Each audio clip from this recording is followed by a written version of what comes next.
G'day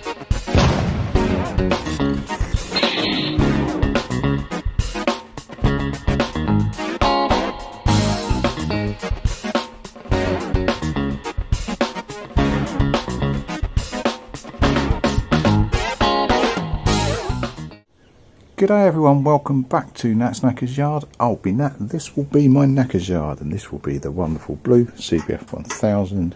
This will be Tango, who's had all of his Tango stripped off at the moment, because we're going through the painting process.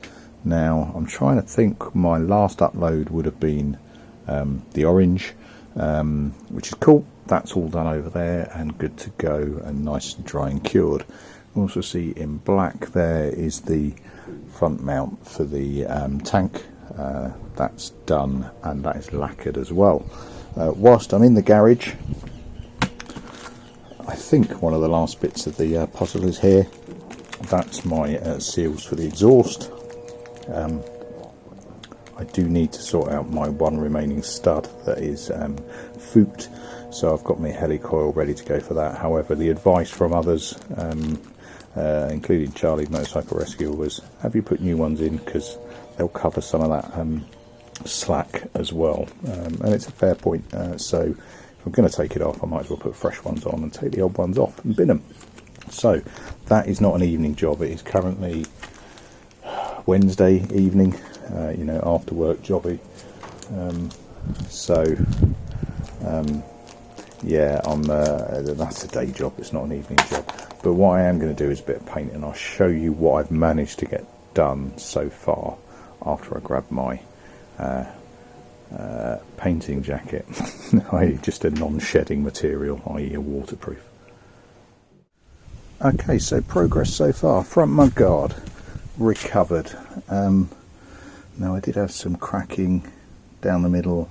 I've rubbed it down, got it as flat as I can, and then went for my black pinstripe over the top, and I used a fair amount of black and I used a shitload of lacquer. Now I'm still getting some bit of bobblage coming through, but I think I can polish that out.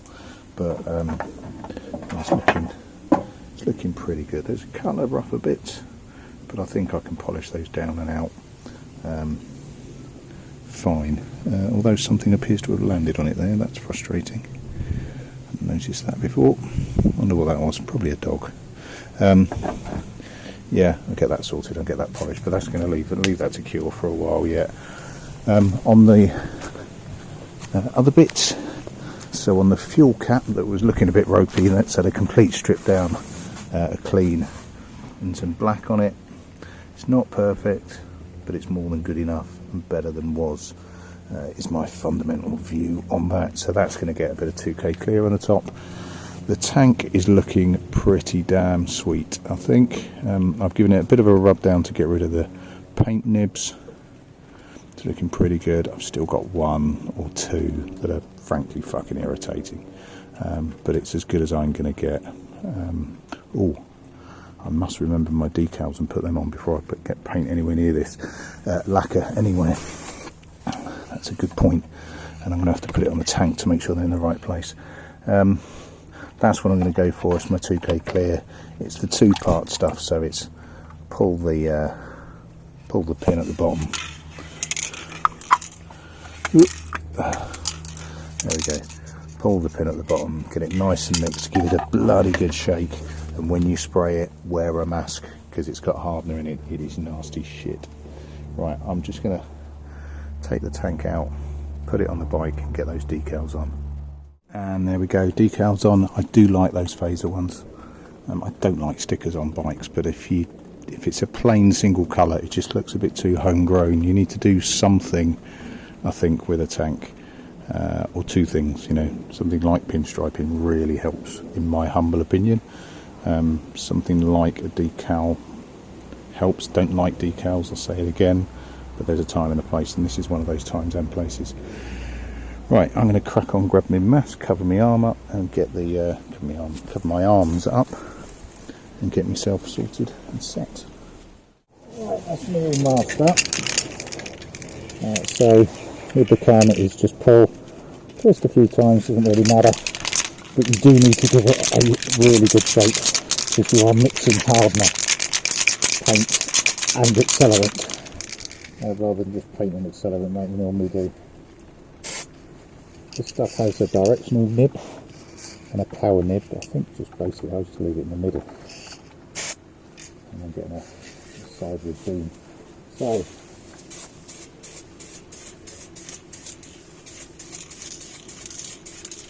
just a light dust at least to start with.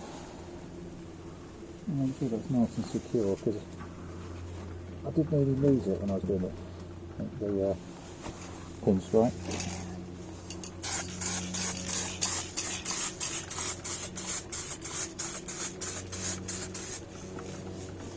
I know I should be wearing gloves, but I run out.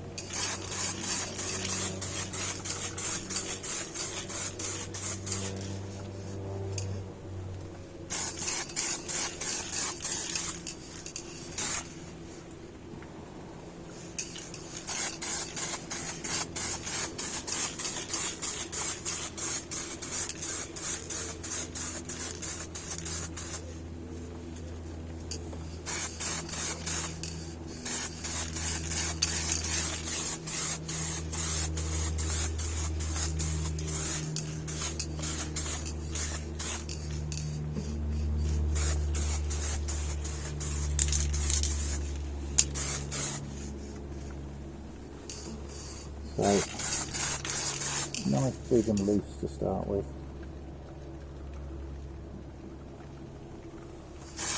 Don't get too tempted. Don't get too tempted to try too much too quick. Right, I'm getting out of here because it's really fumey. Okay, and coat 2 a little bit thicker.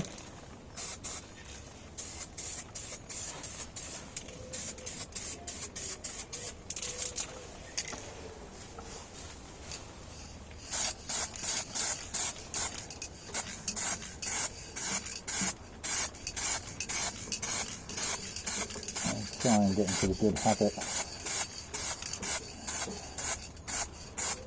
Shorten the bottom edges first, because I'm usually pretty shit on the edges.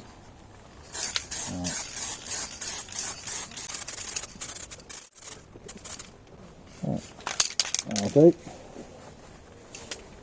Give that about 10 minutes to dry and then go again. Now I'm going to wait until I'm outside before I take the mask off, because it is properly fumy, this stuff. Okay, coat 3 still going nice and light. Make sure I dry off my can, because it's heartbreaking when water drips on your paint.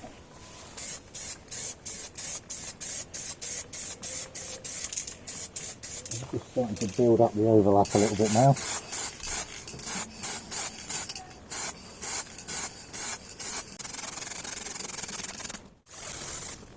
Right, so that's what, number 3, and it's starting to look nice and wet. I'm starting to notice some shit on it from various places, but nothing that overly concerns me that isn't going to rub off. Right, what I'm not doing is that turny uppy downy clear the end bit. I don't think you need to do it between coats.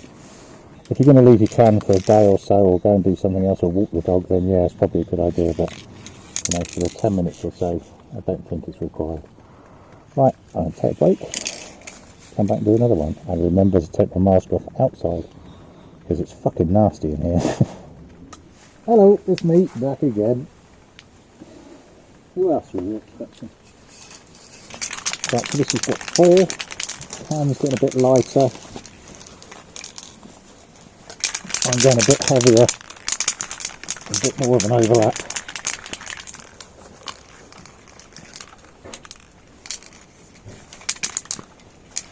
Okay.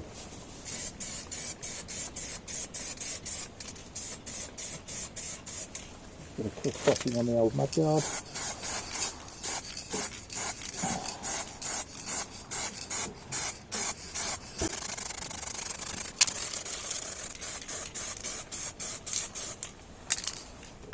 Now, very definitely what I call chasing the tide, so following the wet line. I can't really show you, but following as you spray, you get a wet line where it looks wet and shiny, and go over 50%, 50%, 50%. Basically chase the tide, chase that wet line up your product. a tank in this case. Good. Let me grab you so you can see a little bit there. Now we're starting to get a decent amount of body and shine without sounding like a Timotei advert. So I'm just going to keep going with that can and just wear it out and stop before it starts spitting. Don't try and get every bit of paint and lacquer out. Sorry if I sound a bit muffled, I've still got my mask on. I'm not taking it off because it's very fumy in here. You know, it's not perfect by any stretch of the imagination, but it's good enough for me. And good enough for El Bico. Right, I'm going to let that dry off and then just keep going with the can. I'll drop you back in. Well, I'll probably just fast forward a lot of it. Oh, right. Noch einmal. Another one.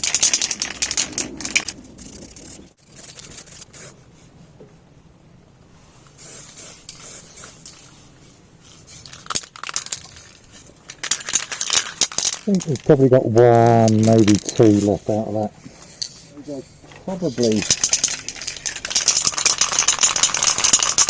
Probably the last one.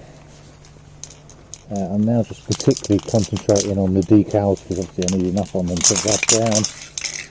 My can's feeling really quite light. The second it starts to even think about spitting, I'll stop. There that is now. So if you can theoretically, they can keep going, and you get that little bit of paint, lacquer, whatever, but it's going to be spitting like a bastard, and it will take you longer to rub down than anything else. Right, I'm going to brave the fumes because I sound stupid. Let's have a look. So in the fading light, see what we've got to, which is a nice, thick, consistent level of 2K clear. I do like that Pro XL. It sprays beautifully. It really does. Right, I'm going to leave that to dry off here. I'm not going to leave it in here overnight because too many bugs and beasties come out. But I'm at least going to let that key off and then see if I can find somewhere warm and dry that doesn't annoy the good lady too much, because it is going to stink for a little while. Cool. So yeah, it won't be another upload. I'll drop you in a couple of seconds, but for me it will be at least a day, probably more. Cheers. Do you know what? I lied. I am going to leave it there. I've just gone through the whole, editing process and all that sort of stuff, and it's around the 13-minute mark. Now I could go for a complete, rubbing it down and polishing in the same episode. It's just going to be too long. My attention span isn't that long. I don't know what yours is like, so I'm going to knock it on the head there. Next upload will be how to take this down to something a little bit more better. God, that's terrible English. A little bit more finished. So effectively, Pro XL reckons it's got a 24-hour curing time, I think, if I remember correctly from the pack. I'll try and leave it longer than that because it's generally best practice to do exactly that. But it's a bit orange peel, not that bad actually for me. I'm going to let this dry off now. I can see beasties starting to appear, so I don't really want to leave it out here. Your touch test always, if you're ever going to touch test something you painted, find somewhere nondescript, so somewhere that's going to be concealed by the seats is a good start. That is touch dry, so I need to find somewhere better to put this so it will dry overnight, somewhere probably in the house, somewhere probably warm, and I'm going to have to wait till the missus is in the kitchen so I can smuggle it past her. But that's pretty good. That's not too bad. So as far as activity and products concerned, I'm not sponsored by Pro XL, but if you're watching, I'm quite happy to, because it's a fucking brilliant product. So my endorsement is non-paid endorsement. It's just as a fellow tinkerer in a garage. I think it's the best stuff you can find for it, frankly. From doing the black which looks really quite good. You can tell that I'm not using my handle, I'm just holding my phone. I've realised just how convenient spray cans are. There's no setting up like you have with a big air gun and an air set. There's no cleaning, which is the main factor out of it. And actually, if you use it carefully and use it wisely, you can get pretty good reactions pretty good product from it as well. So it's quite nice just to flip back to the older spray can. However, if you're doing bulk, you're doing large areas and lots of bits, you cannot beat an air gun. It just is what it's for. Right, I'm going to find somewhere to stash this, at least for 24 hours. Hopefully nowhere near the frickin' dog, so she won't sniff it and drop stuff on it like she seems to do with everything else. And then the next upload will be rubbing this bad boy down, which is a heartbreaking experience. There's nothing worse than taking sandpaper to fresh paint that you've done, but it's worth it in the end, and it does chuck out some very good results. Hopefully, he says confidently. So yeah, the next one will be how I take this to a bit more of a polished product. Cheers all, thanks for watching, thanks for subscribing. Bit of a weird one, this one. I'm freaking loving it, and a few of you are, and yet some of me viewing figures seem to have dropped, which is a bit strange. But hey, I'm also aware that I'm showing what I'm doing less, and I'm showing product more, and I don't really like that. I'd like to walk and talk you through what I'm doing, which is exactly what I'm trying to do here. Just because it involves you a little bit more rather than just me keep dropping you in and showing you what I've been up to. So, next one, let's get this looking pucker. Cheers all, I'll catch you later on. Ta-da.